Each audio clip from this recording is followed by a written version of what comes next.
Bueno, muy buenas palabras de Néstor, así que yo voy a tratar de complementar algunas cosas que dijo Néstor con otros puntos que me interesaba plantear, sobre todo tres ejes centrales. El primer eje tiene que ver con que la vez anterior estuvimos charlando sobre la dictadura, sobre el golpe del 76 y la relación, no, Plan Cóndor, interés angloamericano y golpe del 76, representado en Martínez de O y lo que sería el Chase Manhattan Bank, la ExxonMobil, más la oligarquía local. Es decir, entonces la primera pregunta que se plantea es la pregunta de por qué se va a la guerra también, por qué esa dictadura, o por qué...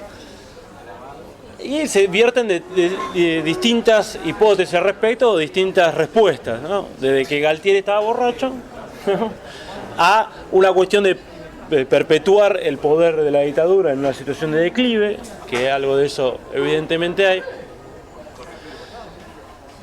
Otra es que por el apoyo norteamericano que iba a obtener Galtieri y la ocupación inmediata, Inglaterra no iba a reaccionar. Y otra que me gustaría introducir es que no había homogeneidad en las clases dominantes que tenían la dictadura, porque acá había una coalición interimperialista y oligárquica en Argentina. Había por lo menos dos grandes sectores. Un sector angloamericano que representaba a Videla y representaba a Martínez de Oz, y el sector del nacionalismo conservador, vaticano también, en la visión de Galtieri. Y vos tenés, hay dos actores en pugna entre el nacionalismo conservador con vértice en el Vaticano y otros sectores de ese nacionalismo oligárquico también que se llama, y el imperialismo angloamericano y lo que cortaría el imperialismo angloamericano en las oligarquías locales. De hecho, la clase dominante en términos económicos estaba dividido ya para los 80, incluso para el 78-79, la Unión Industrial Argentina, y Techín a la cabeza, empieza a armar, con Livio Kuhl y otros, de Sá, Escaña, empieza a armar lo que se llamará después en los 80 los capitanes de la industria. ¿Sí? Hay pujas, y si uno lee el Clarín, por ejemplo, que expresa a estos intereses que también se ubican en el campo del desarrollismo, etc.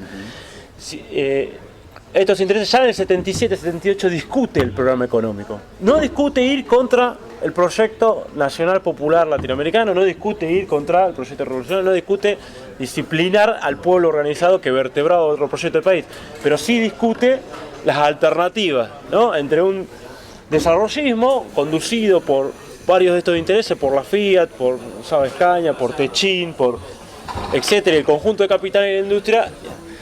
Malvinas se encuentra en ese enfrentamiento. O sea, además de las explicaciones de la perpetuación del poder de la dictadura, que además de exacerbar un sentimiento nacional que existía en el pueblo, y por lo tanto no hay que, por eso, decir, bueno, la guerra de Malvinas es una mierda, o no hay que valorarla por el hecho de que parta desde el seno de esa dictadura genocida, sino porque tiene que ver con otra cosa, y ahí los pueblos ponen en juego otras cosas, y saben identificar los enemigos, y saben identificar los momentos que combaten a cada enemigo. Entonces, esa es la contradicción que... Esto sirve para no ver los procesos en términos homogéneos y la complejidad de los procesos. Y es necesario saber que esta puja existía. Y esta puja era tan fuerte acá también, que por eso la dictadura genocida tuvo un conjunto de debilidades para perpetuarse en el poder. Esta puja entre fracciones de clase dominante dificulta la perpetuación de su poder. De hecho, este enfrentamiento está en lo que se llamaba, los primeros años de la dictadura, caramelo versus acero. Si Techín y el desarrollismo y Galtieri y toda esa línea nacionalista conservadora bolivariana que decía acero y convirtámoslo en potencia y no desarmemos la industria estratégica de Estado, y la línea angloamericana que decía caramelo, proyecto agroexportador y barramos con todo. Malvinas se encuentra en ese enfrentamiento. El segundo eje que me interesaba plantear para dejar para el debate es un poco, sumando algunas cosas que decía Néstor, la implicancia geoestratégica de Malvinas. No vamos a hacer historia, pero sí en la configuración del imperialismo actual. El imperio de mar al que nos enfrentamos, que es el imperio de mar angloamericano, Porque siempre hay el imperio de tierra y el imperio de mar. Los angloamericanos se les llama en geoestrategia el imperio de mar. Sí, los imperios continentales son Rusia, China y Alemania, a los otomanos. Pero digamos, por lo general, el imperio de mar tiene por lo general un despliegue, una estrategia envolvente de afuera hacia adentro. Si vos ves el planiferio, él controla las puntas, de afuera, los núcleos, los alrededores, y envuelve territorio continental. Por lo tanto, y se basa en el control de los flujos, fundamentalmente. La fase del capitalismo actual, configurada por los intereses angloamericanos, desde los 80 particularmente, 70-80, Malvinas es un punto crucial para desarrollar, está en esa estrategia crucial para desarrollar esta nueva fase del capitalismo. El control de los flujos se vuelve central porque es la forma de controlar a través de distintos nodos los territorios sociales. Es decir, ¿qué flujos se controlan? Mercancías, información y dinero. ¿De qué forma? Mediante nodos estratégicos descentralizados. Es decir, la nueva configuración del imperialismo actual es una configuración descentralizada, en red global. Por eso vos ves que el principal banco del mundo, que es británico, es el HSBC y opera en Hong Kong fundamentalmente, aunque su sede es Londres. Es decir, los núcleos geoestratégicos están dispersos por el globo, operan en red y controlan territorio. Por ahí, pero en Hong Kong, en Singapur, en Dubái, en Londres, en Nueva York, gobiernan los mismos intereses y de ese control de núcleos controlan territorio. Como decía Néstor anteriormente, Malvinas se vuelve en ese sentido un punto nodal. Primero por control militar de un espacio y un territorio determinado. En segundo lugar porque en las nuevas ecuaciones navales se están hablando de buques que superan lo que sería el calado y el tamaño del canal del Panamá. Incluso la posible ampliación. Se está hablando de superbuques que duplican la posibilidad. Y esos superbuques no importa que tarden un poco más de tiempo, porque está la cantidad de contenedores que llevan, ¿no? Y por eso también se habla de superpuertos o algunos puertos globales. Está la cantidad de contenedores que lleva que hace el negocio igual, aunque tarde un poco más de tiempo, es decir, lleva mucho más volumen. Las Malvinas en ese sentido se vuelve central por el control y el paso del océano Atlántico al océano Pacífico. En primer lugar. Segundo lugar, para el imperio global, las Malvinas se vuelve fundamental por la Antártida. Que yo lo mencioné.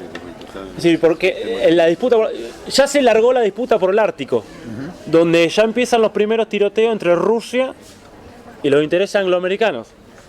No, y va Greenpeace y se pone en los barquitos siempre que las corporaciones sean rusas, no cuando son angloamericanas.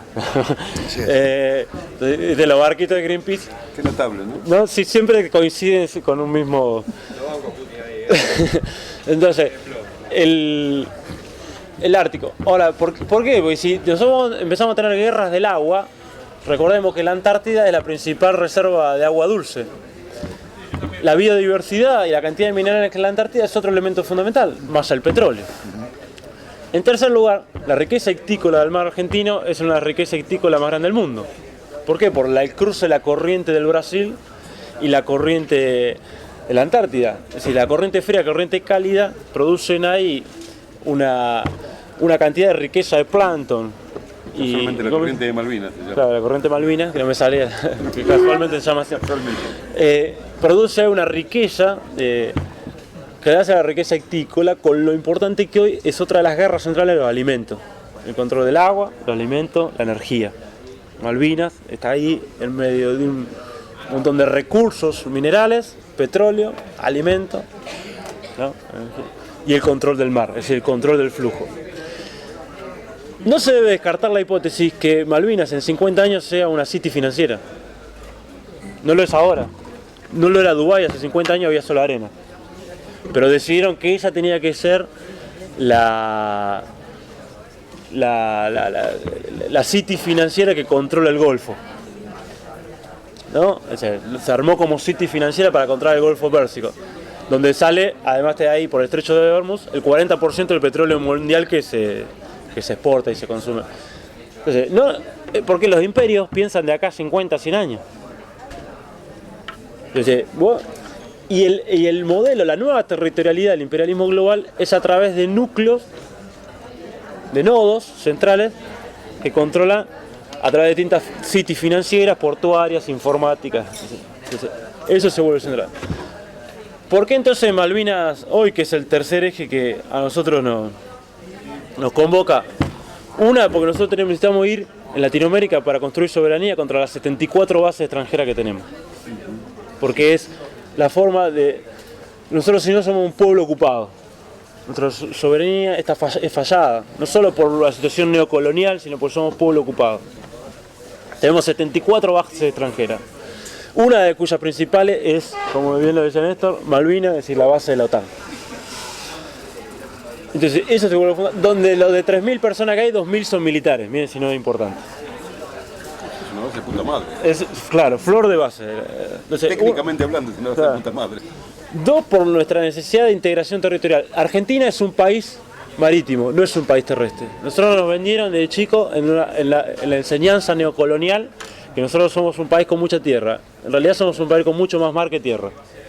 El nuevo mapa presentado por Cancillería en la ONU para establecer los límites y concordar los límites, habla de que nosotros tenemos, contando la Antártida, 4 millones de kilómetros cuadrados de tierra, que no llega a 4 millones, y más de 6 millones de kilómetros cuadrados de mar. Nosotros somos un país marítimo. Y el centro de nuestro mapa está en Tierra del Fuego. En Ushuaia. Entonces, ese es 4 de tierra y 6 de mar. Entonces, pero como nuestra mirada neocolonial, en parte influida por la corona británica, etc., siempre nos hizo estar de espaldas al mar, a nuestra riqueza marítima, el control del mar, y creernos simplemente un país con mucha tierra. Somos un país con mucho mar. Entonces, ahí se vuelve central en nuestra integración territorial y la construcción entonces de la integración territorial latinoamericana. El control de los recursos, como ya decíamos, hitícola, petrolero. Hoy los kelper, si bien antes era un costo para Inglaterra, hoy por hoy, hace algunos años, a partir de la venta de licencia para pesca, los kelper se volvieron millonarios. ¿Sí? ¿No? Con un PBI $50.000 per cápita. Entonces, los recursos de la Antártida son recursos centrales cuya disputa en breve va a empezar a agudizarse. En pocos años esto va a empezar a agudizarse.